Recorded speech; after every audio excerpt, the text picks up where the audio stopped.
Hello friends, मेरे YouTube channel humanities world में आप सबका स्वागत है। आज मैं आपके सामने सिविक्स की एक नई सीरीज़ लेके आई हूँ जो टॉप 20 क्वेश्चंस की है।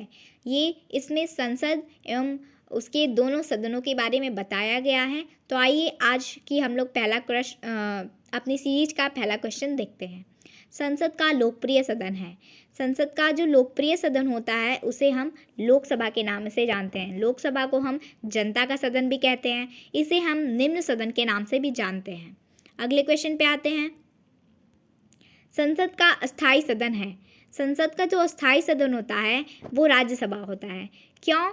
क्योंकि इसका एक रीज़न है। राज्यसभा का कार्यकाल जो होता है 6 वर्षों का होता है, लेकिन लोकसभा को कार्यकाल फिक्स्ड तो होता है, लेकिन इसे हम कभी भी भंग कर सकते हैं। ठीक है। अब राज्यसभा को हम उच्च सदन भी कहते हैं और इसे हम शिक्षितों के सदन के नाम से भी जानते हैं। अगले क्वेश्चन पे आते हैं। भारतीय संसद में शामिल हैं। तो ये क्वेश्चन बहुत इंपॉर्टेंट है। आपको ये जानना चाहिए कि हमारी संसद के अभिन्न अंग लोकसभा, राज्यसभा एवं राष्ट्रपति अभिन्न अंग हैं। ये तीनों हमारे संसद के अंग हैं। अगले क्वेश्चन पे आते हैं। निम्नलिखित में से कौन सा भाग संसद का भाग नहीं है? तो अभी मैंने ऊपर वाले क्वेश्चन में आपको बताया कि राष्ट्रपति और लोकसभा और राज्यसभा ये तीनों संसद के अभिन्न अंग हैं, लेकिन उपराष्ट्रपति जो फोर्थ ऑप्शन है ये संसद के अभिन्न अंग नहीं है। तो ये ऑप्शन जो है सही है। अगले क्वेश्चन पे आते हैं। संसद का निम्न सदन उच्च सदन क्रमशः है। तो अभी मैंने आपको बताया कि लोकसभा एवं राज्यसभा, लोकसभा को हम निम्न सदन के नाम से जानते हैं और राज्यसभा को हम उच्च सदन के नाम से जानते हैं। लोकसभा को हम जनता का सदन भी कहते हैं क्योंकि इसे जनता द्वारा प्रत्यक्ष रूप से चुना जाता है। अगले क्वेश्चन पे आते हैं। संसद को भंग करने के लिए कौन सक्षम है? तो संसद को भंग करने के लिए सक्षम है राष्ट्रपति। राष्ट्रपति संसद को भंग कर सकता है।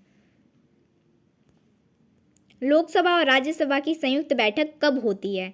जो लोकसभा और राज्यसभा की संयुक्त बैठक होती है जब किसी विधेयक पर लोकसभा एवं राज्यसभा में मतभेद होता है, तब उनकी संयुक्त बैठक बुलाई जाती है और इसकी अध्यक्षता लोकसभा अध्यक्ष करता है और निर्णायक मत भी वही देता है।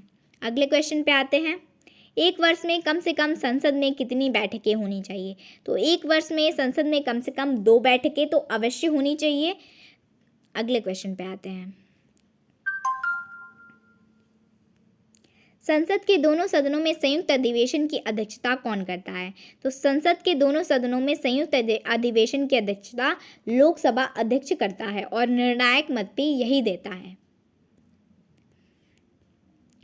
संसद की संयुक्त बैठक को कौन संबोधित करता है? तो संसद की संयुक्त बैठक को जो है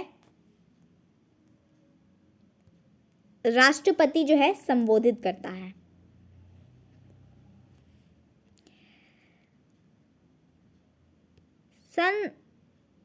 संसद यहाँ पे थोड़ी सी मिसप्रिंटिंग हो गई है। संसद की कार्यवाही सूची में प्रथम विषय होता है। संसद की जो कार्यवाही सूची होती है उसमें प्रथम विषय जो होता है वो प्रश्नकाल का होता है। तो ये जो थर्ड वाला ऑप्शन है वो करेक्ट है एकदम। प्रश्नकाल का सबसे पहले प्रश्न पूछा जाता है। सदस्य जो होते हैं वो लोकसभा अध्यक्ष से प्रश्न पूछते हैं। अगले क्वेश्चन पे आते हैं। कौन सी प्रथा संसदीय प्रणाली को भारत की देन है? कौन सी प्रथा इसमें जो है संसदीय प्रणाली के लिए भारत की देन है? तो वो है शून्यकाल।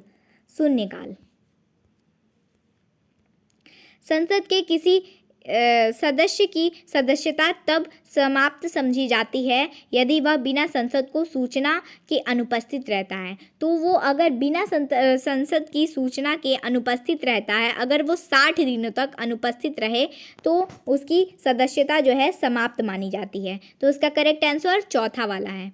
अगले क्वेश्चन पे आते हैं। संसद के कुल सदस्यों में कितने भाग वैधानिक, यहाँ पे थोड़ी सी मिसप्रिंटिंग हो गई है, चैम्बर की मीटिंग बुलाने के लिए आवश्यक गणपूर्ति है। तो गणपूर्ति यहाँ पे जो होती है वो 1/10 यानी कि वो 1/10 की जो है गणपूर्ति होती है। जैसे कि पूरे जितने भी सदस्य हैं उनका 1/10वां भाग गणपूर्ति के लिए आवश्यक होता है। अगले क्वेश्चन पे आते हैं हम लोग। भारत की संसद का उद्घाटन कब हुआ था? तो जो एक सेकेंड यहाँ पे थोड़ी सी तो जो भारत की संसद का उद्घाटन हुआ था वो 1927 में हुआ था, और जो भारत की संसद का जो मॉडल है वो एडविन लुटियन और बेकर्स ने तैयार करवाया था। ठीक है, अब अगले क्वेश्चन पे आते हैं। संसद के दोनों सदनों का सत्रावसान कौन करता है? सत्रावसान तो वो जो है राष्ट्रपति करता है, आहूति भी वही करता है और सत्रावसान भी वही करते हैं। ठीक है, अगले क्वेश्चन पे आते हैं। भारत की संचित निधि से धन निगमन यानी कि धन निकालने पर किसका नियंत्रण होता है? तो वो आपको मतलब धन निकालने का जो नियंत्रण होता है वो संसद का होता है। संसद कितना भी धन निकालती है, निकाल सकती है, लेकिन बाद में इसकी जांच बैठती है, जिसे महानियंत्रक और महालेखा परीक्षक देखता है। अगले क्वेश्चन पे आते हैं हम लोग। कौन से विधेयक पर दोनों सदनों का अलग अलग बहुमत पारित होना आवश्यक है? तो ये बहुत इंपॉर्टेंट क्वेश्चन है। संविधान संशोधन जो विधेयक होता है, इस पे दोनों सदनों के अलग अलग मतलब जो होते हैं मत देना आवश्यक होता है। ठीक है, अगले क्वेश्चन पे आते हैं। संसद भवन का निर्माण किसने करवाया था? अभी मैंने आपको बताया जो संसद भवन के मॉडल का जो निर्माण किया था वो एडविन लुटियन ने किया था, एडविन लुटियन एंड बेकर्स ने। ठीक है, संसद में कितने सत्र होते हैं? संसद में जो है 3 सत्र होते हैं। कौन कौन से? बजट सत्र जो सबसे लंबा सत्र कहा जाता है, उसके बाद से मॉनसून सत्र, और उसके बाद से सबसे छोटा जो सत्र होता है वो शीतकालीन सत्र होता है। तो हमारे संसद में 3 सत्र होते हैं, बजट सत्र, मॉनसून सत्र और शीतकालीन सत्र। ठीक है, अगर आपको हमारी वीडियो पसंद आई हो तो हमारे चैनल को सब्सक्राइब करें, लाइक करें और शेयर करें, और हमें कमेंट करके ये ज़रूर बताएं कि हम अगली वीडियो किस टॉपिक पे बनाएं। जय हिंद दोस्तों, फिर मिलेंगे अपनी अगली वीडियो में।